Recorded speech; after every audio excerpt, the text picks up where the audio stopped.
I've never been a big fan of horse riding in video games. Some of my earliest experiences with it come from the likes of Skyrim and Assassin's Creed 2, however, they always felt way too janky to actually be used regularly. This led me to traverse most of the worlds that I've ever gone into on foot. I've played Skyrim an obscene amount of times, but due to my unwillingness to use horses, I've always traversed very slowly. I've only ever purchased a horse probably about 3 or 4 times over the last decade and a bit. It wasn't until Red Dead Redemption 2 that I found myself in love with an experience I've never thought I could come to love. Everything from treating our gallant mare tremendously well, "You're alright, girl," to a lack of specific mechanics that I've come to hate. So much so that whenever some of these mechanics that will be mentioned in this video do appear, I'll typically just give up on the world, as I lose faith in the experience I'm about to have. The journey to finding a horse riding system that I adore didn't come easy, and for the most part, it started with frustration. So today, I wanted to take you on that journey, so grab a cup of tea, sit back and relax, and join me as we discuss the world of horse riding in gaming. I wanted to first come out and say that I believe horse riding in games has always been a really hard thing to make it feel correct. You have old games where horses just glide through the air, others where the whole screen will be shaking, some screens will stay relatively still, and others allow you to just ride around for 10 minutes and just scroll on your phone. But some do it so perfectly that you feel as if you are riding a horse. For most games, the whole premise of horse riding is just getting you from the next location faster. It allows you to not waste time, but it comes down to one simple thing, which is the player's ability to handle jankiness. One of the first things that I chose to mention for this video was my choice to walk around the whole world of Skyrim instead of ever using the horse. My reason for this is just how bad it feels to ride a horse in comparison to running around. Simply put, running feels far better than riding the horse, especially in Skyrim. Then you see games like RDR2, which release 7 years later, where horse riding is at such an incredible point, then it makes you wonder how much more fun you would have had if that sort of experience existed. The middle ground is something like The Witcher 3, where both running and riding feel equally useful. While I understand that within RDR2, riding around is a pivotal part of the experience, and therefore there is far more focus for Rockstar than it was for Bethesda with Skyrim, to make it something that actually works well, this doesn't really change how I feel about its utility in these formats. In other games, you have the likes of driving, which can end up drawing the same parallels. The only difference is that many games where you're driving around, running around the world is pretty much not an option, because if you do, it's going to become impractical to even get around. So it means that you just have to accept and put up with the awful system if it's clanky. For example, Skyrim's world is designed for walking, not driving or horse riding. In a world like Los Santos in GTA 5, it's entirely impractical to just walk the entire thing. So much so that you end up seeing videos dedicated to the entire idea of walking around the whole map as a challenge. I've even spent time doing this exact thing when I was playing GTA roleplay. Even though driving is good in GTA, not as good as it could be, but it's still good, it makes sense far more to drive around than it is to not do so. The same goes for Watch Dogs, a game that has horrendous driving mechanics, but still, due to the size of the world, you have no reason not to use it. An example of something similar to Skyrim would be The Witcher 3. The key difference is the way in which the worlds were made for traversal. The Witcher 3 is well known for its so-called 40-second rule. You can come into contact with something new every 40 seconds or so at a minimum. In a lot of cases, Skyrim isn't too far off. You'll be able to see stuff on your compass that is only a minute away, but the difference here is the main forms of traversal. In Skyrim, walking is clearly the preferred method, whereas in The Witcher 3, riding is blatantly what the world was designed for. This is something to remember for this conversation. Riding in video games started to become better and better over time, with a game like The Witcher 3 truly starting to make massive strides in making it far more palatable. However, games companies have been trying to utilize them in various ways. In The Last of Us, we ride around in a short mission, but within that, you're there experiencing the sheer velocity in the movement in comparison to the normal slow-paced movement that the rest of the game experiences. making it far more of an artistic choice rather than an essential medium of movement. Some games, however, choose to go the complete opposite end of the spectrum. They go full utilitarian on their horse riding mechanics, viewing it solely as a system to get you from A to B, meaning that the experience itself can be taken away in different ways, and the art of this movement system gets eroded purely for the basic information that is needed. I've spoken before about the biggest issue I have with horse riding in the modern day in past videos. It's a system that I believe is a huge failure in competency to make a game interesting, and instead relying on the utility of other devices to get you out of those moments of boredom. The system that I am referring to here is auto horse riding, or as I call it, auto horse. To discuss this, I need to give a little bit of history around the mechanic, how it works in some games, and how going to its extreme makes games completely incompetent at world design. The earliest example I could find of a feature that is as close as possible to full-blown auto horse mechanics is Shadow of the Colossus, in which players follow a specific path without needing to hold the controller. Now this does sound almost identical to what I'm talking about. However, within this, you actually have to still be paying attention to some degree, because if you walk off for a prolonged period of time, then you will just keep going. The game won't stop until the player inputs something to make it stop. So that just means the horse will continue on forever and ever until the player decides to stop it. Later games such as Assassin's Creed in 2007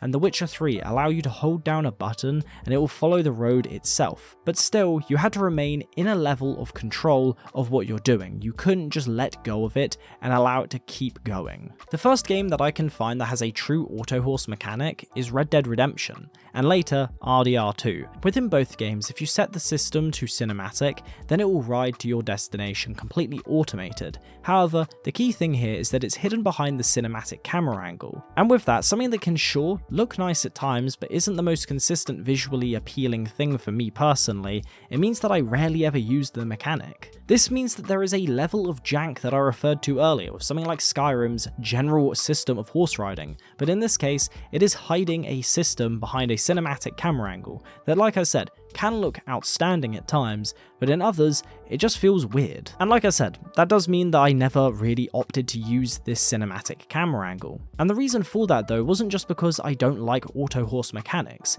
it's because the way that this game plays and the way that horse riding functions as an experience with its gameplay is miles different to other entities out there, where you are really inclined to just shove it into auto sprint because there is nothing else better to do. And very few games actually have auto horse mechanics, I know. Making an entire video about this and complaining about it is one thing, especially when not many modern day games even do it necessarily. However, it's an issue that is big enough for me to find it annoying. And the particular franchise that really made this glaringly obvious to me was Assassin's Creed, specifically with the RPG trilogy, and more particularly on my most recent replay of Assassin's Creed Origins. The reason why this system exists for Assassin's Creed Origins is fundamentally down to the size of the map, which, sure, as a mechanic, it makes sense to exist. It means the player doesn't have to always be there focusing on the game when you're going through large swaths of terrain that are completely boring to look at. But that should say more about the world you're exploring than anything else. Early on within Origins, you are tasked with heading off to the capital city of Alexandria from Siwa. If you highlight the quest, you can just end up walking away from the screen, putting your horse into auto sprint, and scrolling TikTok in the corner of your room whilst the game does its thing. This system not only shows the laziness of their game design and the emptiness of the world that you're exploring, but also the sheer desire to rip your players out of the immersion that you're bringing them in for. They're meant to want to come and play your game to become truly sunk in, immersed within the world, not felt as if it's just better for them to put a horse in auto sprint because they want to just follow the main quest for a bit, because most of the other parts of the world are just boring to go around. You're walking through a desert for like 10 minutes, instead of just making the deserts a bit smaller. While yes, they want a bigger size, they want a bigger scale, it's cool to have massive maps, but when it comes at the cost of making a game boring, then that is deeply saddening. And this kind of goes into an issue that I have broadly with many popular newer games out there, which is that the sheer desire to make games as big as possible. We're kind of starting to see a retraction in this idea, with many newer games coming out far more smaller in scope, but far more interesting in combat systems and overall methodologies of how the games function.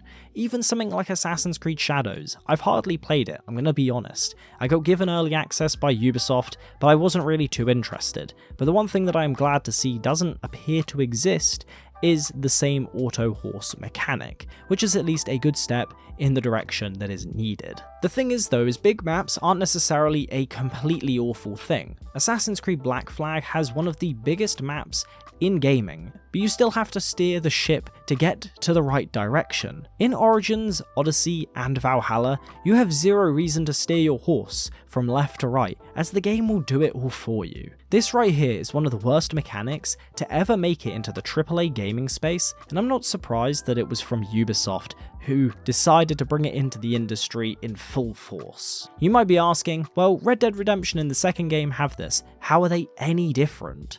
As I mentioned earlier, with Red Dead as a game franchise, they lock it behind a cinematic camera angle, but they also have a map that is designed to be peak for player interest. While roaming around every 30 to 60 seconds, that you'll find something new and cool to do and explore, while you then have the inverse being true for Assassin's Creed titles. And on top of this, within Assassin's Creed games, it's incredibly easy to go straight into it. Whereas, like I said, it's hidden behind a cinematic camera angle, the game will prompt you often to just shove it into auto sprint, which is a really weird thing to do for your open world game that is meant to be exploratory. All roads lead to Rome, and in this case, all horse riding mechanics lead us to a conversation about Red Dead Redemption 2, or at least how it is the best in the industry in what it does. When we are talking about horse riding in any game, the pinnacle is always going to be Red Dead Redemption 2. As I mentioned a moment ago, it shouldn't be shocking to understand why. For Red Dead, horse riding is an integral part of the experience. If it isn't good enough, it could make the game completely unplayable and extremely frustrating. For RDR2, you have three primary areas: the story, the world, and the traversal of said world. In this case, it's horse riding. The reason I'm reiterating this point is that I completely understand one of the valid arguments someone might make to why this doesn't really matter, or why in most games it shouldn't, and that is because of how much it's baked into the experience of playing this game. This title not only cares deeply about its mechanics towards horse riding, but actually makes you feel for the animal that you're with. This is something that very few games have been able to pull off for me, with the only two that I can really think of being RDR2 and Ghost of Tsushima. And spoiler warning for Ghost of Tsushima, so skip ahead by like 30 seconds if you wish to get rid of this. The latter of those two games made me feel genuinely deeply sad when our loyal companion died aiding our escape. I will discuss Ghost of Tsushima in a bit, but for now I want to stick with RDR2, as again I believe this did horse riding perfect, and no other game, at least for the foreseeable future, is going to be able to top it. The very first mechanic that you get introduced to within Red Dead Redemption 2 is how to ride your horse, eventually being shown how to treat it, care for it, and feed it. This allows us to build a true connection with our steed, as we ensure its upkeep and continue building our bond with him or her. Within this game, you spend a good amount of time grooming, customizing, and taking care of our horses, and as mentioned previously, it does everything right to help build connection and build a secondary character to our story. Other games do this as well. Within The Witcher 3, you find yourself drawn to Roach. While the name is provided to disconnect Geralt as much as possible from his horses, it is also adding to the character in a way that you can see in the story it hurts him in our quests around the continent whenever anything could damage his horse. Where RDR2 truly shines of its horse riding mechanics is with its movement. In the game, you can feel at true peace while steadily galloping, but also in an intense action sequence when you're chasing someone down. The way our horse moves, swinging arm flutter from side to side. The ability to send ourselves flying the moment we hit a tree is what makes this game's horse riding so dynamic and attention gripping. We feel like we're actually riding a horse, not some object that moves slightly up and down with poorly animated gallops. That second point, the ability to crash and fall off and even kill your horse in those moments, is what makes it so incredibly important to the game. If this one feature didn't exist, I don't think horse riding would have even been considered as amazing as it is within this title. What this feature specifically does is makes you have to pay attention. It forces your attention to be gripped to the game, because if you decide to just ride your horse and start opening your phone and you hit anything, someone, you may get a bounty, you may kill someone, get a bounty, you may hit a tree, your horse dies, whatever might happen. Those things will happen if you just take your time away from the game, so it forces attention. Whereas other games like Assassin's Creed Odyssey, or even, the game I just mentioned with Ghost of Tsushima, you can't really fall off your horse, if at all. It means that you never really have any sense of risk when you're riding around the game. Within most games, when you hit someone with your horse, they just kind of get gently pushed to one side, or at worst, they aggro the enemy. Due to this, it makes riding inconsequential, and with that, something that you don't really have to put your full attention towards. The reason that RDR2 stays is because of its big three factors. It has an outstanding story with amazing characters, it has an amazing world to explore and people to meet, but above all, its horse riding forces us to stay immersed within the world, as one moment of not looking at the screen could lead to a collision with a tree, a horse, and a cart, or a wall. It forces you to stay truly immersed, fully locked into the world that you're playing. Unlike many other games that you can easily just start to zone out for when you're on your way to your destination. Ghost of Tsushima is very similar in that its horse riding is a big part of its game, but it's more of a secondary function more than anything. Horse riding within this game fundamentally exists to take you from A to B and take in the beauty of the game that you're playing. Its extra flair is its graphical quality, the fact that every single moment could look like a screenshot in its own right. But really, horse riding is still not a primary thing that they're going to focus as much detail on as they did within a game like Red Dead. We need more games that pay attention to the way in which we move around the world and take care and detail to make sure that its function isn't just purely down to utility, but also a level of art. Within RDR2 and Ghost of Tsushima, our horses are built to take us from place to place. However, in both games, unlike titles such as Skyrim, Assassin's Creed, and in some cases The Witcher 3, they also function as a character, as being connected with, consoling in, and we're able to move through grace throughout the world that we're exploring. For the future games that come out with horse riding mechanics, I beg that you put even a scrap of effort into the animal that we're actually spending our time with, not just a vehicle that exists, treated like something that you're going to be connecting with. Give it some life, some form of personality, but also make sure that it's a useful tool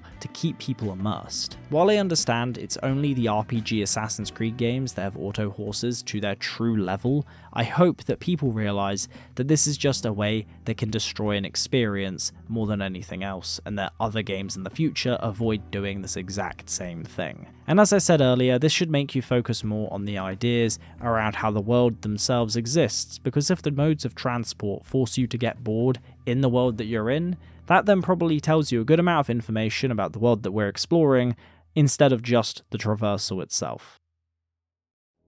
With that all being said though, I hope you guys did enjoy today's video. I wanted to explore this topic for a while and I didn't really know when or how I was going to go about it, so I decided to do it here, as I briefly mentioned it in the Open Worlds video, which was from a couple of years ago now. But if you guys do want to join us over on Discord, make sure to do so, that'll be linked down below. I do have a Patreon as well, but as usual for any sort of video like this, make sure to just subscribe to the channel, leave a like, and I'll see you guys in the next one. Have a good one.